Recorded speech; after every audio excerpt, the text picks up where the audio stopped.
Presidente, bom-vindo em segmento de Caribbean Update kami na nasunod notícia de esimang tras de lomba ku a sucedido den área de Caribe, também não sabay America, não sabay South America. Sí, den caso de Guyana, nos by South America of hasta Europa. Pero lang nos começar com nos update para o que trata o coronavirus. Caos na momento que o Ministério de Saúde aí na Jamaica vai informar residente na Vineyard Town na St. Andrew Parish que também usa ng hospital como parte de ng contingency plan para o que trata quarentena de coronavirus. Lang nos vamos para reportaje aqui de TVJ News de Jamaica. Residents of Vineyard Town, St. Andrew are fuming over the decision by the Health Ministry to use the St. Joseph's Hospital as a quarantine facility for the coronavirus. They sought to highlight their concerns on Sunday afternoon at a meeting with the Ministry of Health. TVJ's Prince Moore reports. A heated exchange Sunday afternoon between residents of Vineyard Town and the technocrats in the Ministry of Health. This after the St. Joseph's Hospital was declared a quarantine area for the ministry to treat with the novel coronavirus 2019. The meeting erupted in chaos following this statement from a resident. I know of a case that is in Vineyard Town here. I know a person who has been to China and is quarantined at home. How do we guarantee that she stays at home and not come outside to infect others? There is no one in this country with the coronavirus. That comment drew the ire of those gathered at the meeting. If you know, show me your evidence. Show me your evidence. You were not listening. What the lady said was that she knows of someone who came back from China and was walking up and down in the community. She never said. The resident further clarified her question, asking how can the ministry ensure that someone who travels from China and is being quarantined at home stays indoors. At no time did she say she knows anybody in the community with the coronavirus. So I don't want anybody to leave here and say that anybody in Vineyard Town have the coronavirus. But chief among the residents' grouses was the designation of the St. Joseph's Hospital as a quarantine facility. You know that we're not going to do this. One will never consult the ministers and say to them that we would like to come to St. Joseph, get to the Vineyard Town Citizen Association, sensitize the community of a meeting first, on a shove it down the throat, and we must come take it like Sunday dinner. Mr. Bryan was about to answer when this resident sought to get her point across. I have absolutely no problem apologizing to the community for the fact that we had to act.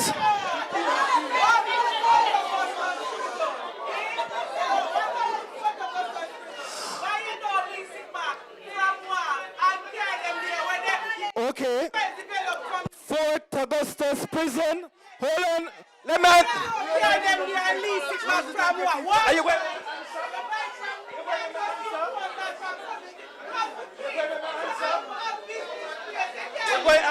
Several options are examined, and as I pointed out before, when we look at all the facilities that we have that can be used to facilitate quarantine, this was the best option.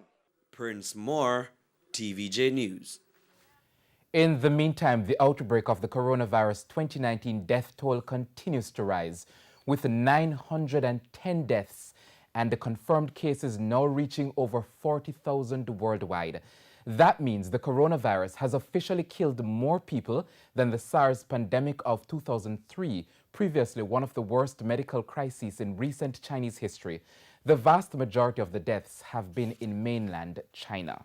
Pues ese tabata lagunos bisa undi parte di town hall meetings nang kunan tating na St. Andrew's Parish ya undi kos nang ku asali afo ku residente nang of persona nang di Paris ita bisa ku siquiera mistera preparar residente nang paisano nang kiko tabay bini anto no gis bisa nang tende esa kita loketa take it or leave it dus nang kos asali anto ministro di salubridad tambe refutando ko ting Paris ting persona no pasó ela bing fo di China ting coronavirus dus ete refutando hecho ku di residente nante bisa ku ting coronavirus na St. Andrew Parish. Pero lago nos sige, lago nos bang pamira kung sitwasyon aya na China ta, mas ku 1,000 morto ting aya na China, registra anto mas ku 44,000 afekta, nante bisa ku bandi mat na loting viro aki kontene, anto te otro ayon ku Diyos ke nang por recuperar un tiki de repercussão ng finansiero econômico e também de na sistema de salubridade de novel coronavirus. Lago nos mawake. One of Beijing's noisiest entertainment districts is now silent and empty. These restaurants, karaoke rooms and nightclubs have been closed until further notice, all to prevent the spread of the new coronavirus. This street has everything for us to eat, drink and have fun. We live here. In the past, we couldn't rest because it was too busy and noisy, but now it's so quiet. This epidemic has really affected daily life, but these closures are to prevent the virus. I think they are right decision. Some local governments say businesses must apply for permission before reopening, punishing those who ignore the rules. Across China, more than 80 cities have been partially locked down, and people's movements heavily restricted.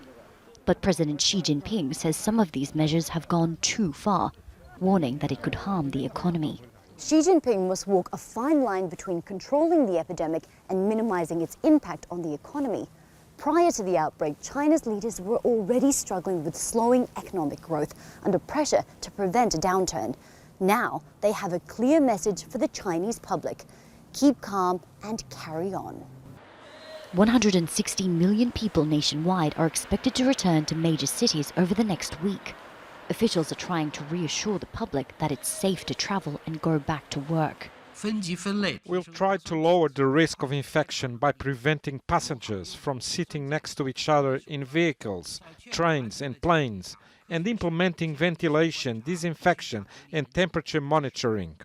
Chinese factories are beginning to resume production, but the damage has been done.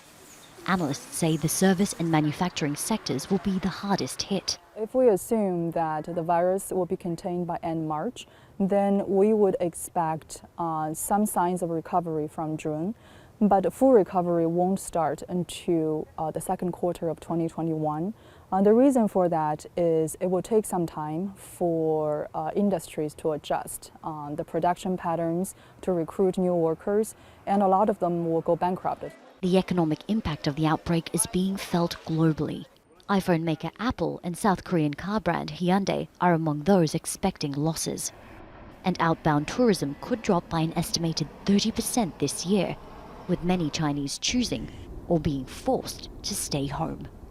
Katrina Yu, Al Jazeera, Beijing. Pues ese tapos un reportaje de Al Jazeera. Un kosko avalmi op ku emochumue reportero ta aya anto ita si masker. Dus ja. MSTSA. Pero lang nos van pa Sur America, si Guyana. Guyana is also still South America.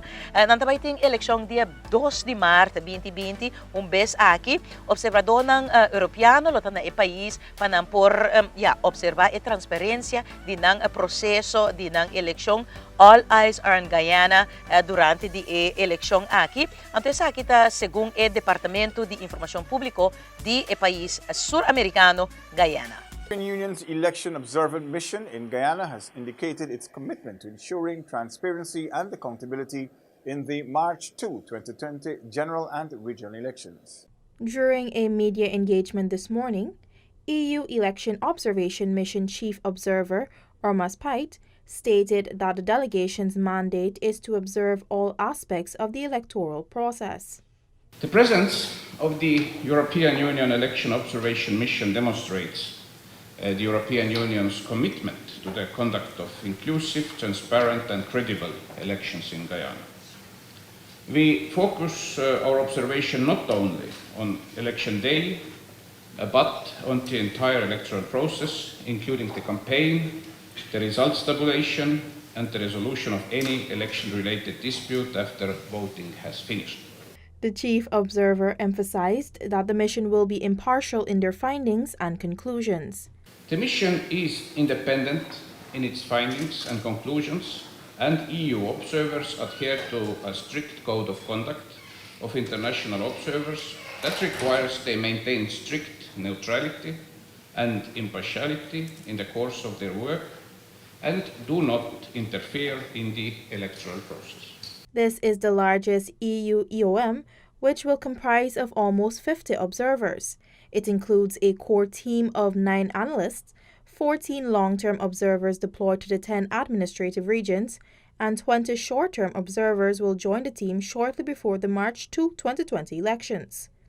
The mission was deployed to Guyana following an invitation from His Excellency President David Granger. Nos tinkubisa tambe ku miyembro ng DA Carter Center of International Observers Mission nan tambe lo tabay ta presente nos tu saku ex-presidente Jimmy Carter iting organisasyon aki kun nan tabay rond mundo panampor observa kung eleksyon ng demokratiko tatumando lugar rond mundo denang ting ex-Prime Minister di Senegal Aminata Touré junto com o nieto de ex-presidente Jimmy Carter de Merca, Jason Carter, como chairperson di Board of Trustees de organizasyong aki. Algo sumamente interessante esa kita organizasyong aki ting super bom number anto nanlotei riba invitasyon di país e gobyerno di Guyana. Mawake.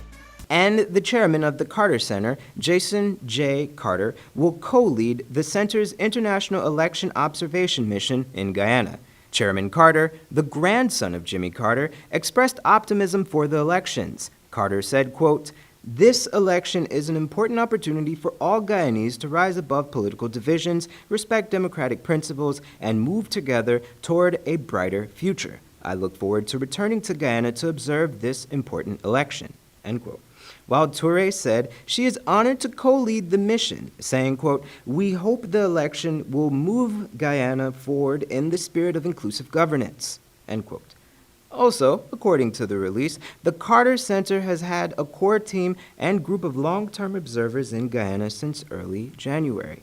Carter and Touré will arrive in the days leading up to the election to meet with key stakeholders, including political party candidates, civil society organizations, government officials, and other international election observer missions before observing polling, counting, and tabulation on March 2nd. The Carter Center is observing Guyana's general election at the invitation of the government of Guyana. Televidente, manero no sige reporta a Pabo que dando na Guyana ting diferente área, manon 19 área na costa de Guyana kunang aya zeta te kunang kumisa extract esaki anto shepe au tanto bari pa dia também no subisabo kuting de área ng A deng Starbrook Block A takay net deng disputa ku Guyana ting ku Venezuela. Awe kaso aki tabay ding by International Court of Justice ku ta entidad di Nasyonang Uni ku ta enkarga ding kaso na aki anto 23 de Mart ta fecha ku kaso tabay dilanti di International Court of Justice di Nasyonang Uni. Lago nos waki siguiente reportaje. By that case, Guyana seeks to obtain from the court a final and binding judgment that the 1899 Arbitral Award, which established the location of the land boundary between then British Guyana and Venezuela, remains valid and binding, and that Guyana's Essequibo region belongs to Guyana and not Venezuela. The hearing will begin from March 23 and last until March 27, according to the Ministry of Foreign Affairs. Guyana brought its case to the court following the decision by the Secretary-General of the United Nations in January 2018 that the controversy between Guyana and Venezuela should be decided by the International Court of Justice.